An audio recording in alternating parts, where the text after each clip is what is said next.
In an ideal scenario, an economy moves from agriculture to manufacturing and finally to services as it transitions to a higher plane of development. In India, however, the IT and digital revolution in the 1990s and early 2000s made the country leapfrog that process, with people moving from agriculture to services. This was one of the reasons that manufacturing's contribution to the economy remained limited to less than 20% for the longest period. In 2014, the new dispensation led by Prime Minister Narendra Modi decided to switch gears again and make India a manufacturing hub to take advantage of the diversifying global value chains or GVCs. Make in India has become a slogan for the government since the Prime Minister delivered his first Independence Day speech from the ramparts of the Red Fort.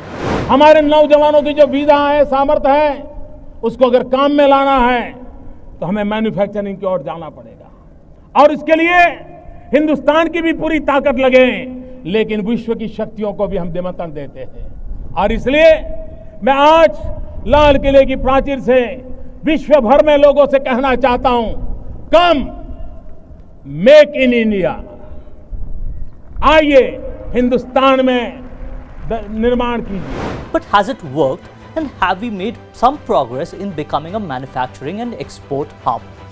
A look at merchandise exports would indicate that India has made gains in goods trade over the last decade.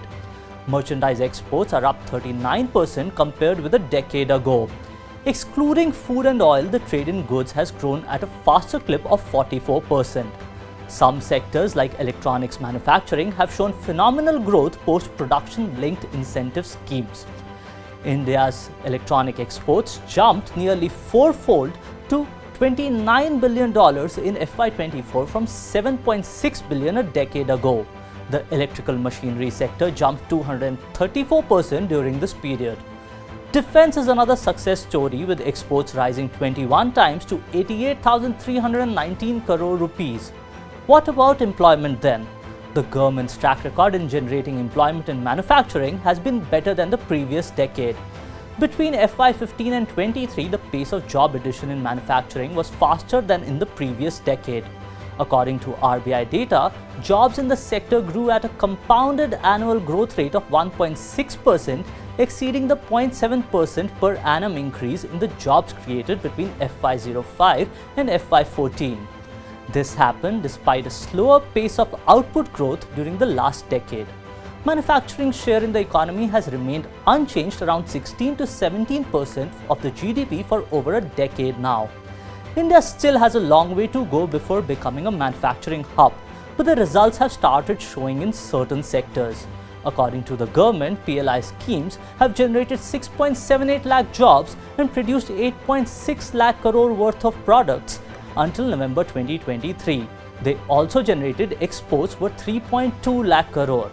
Experts indicate that the results are not broad-based yet. The country has set a goal to increase its share to 25% by 2030, and signs of growth are visible again. For over a year, the Purchasing Managers Index, a measure of manufacturing activity, has been higher than the long-run average. In the first quarter of FY25, manufacturing growth remained steady at 7%, ensuring the economy grew 6.7%. In the previous fiscal year, manufacturing growth of around 10% was one of the primary drivers of growth, pushing overall economic growth to 8.2%. But the bigger question on everyone's mind is, will India miss the bus again?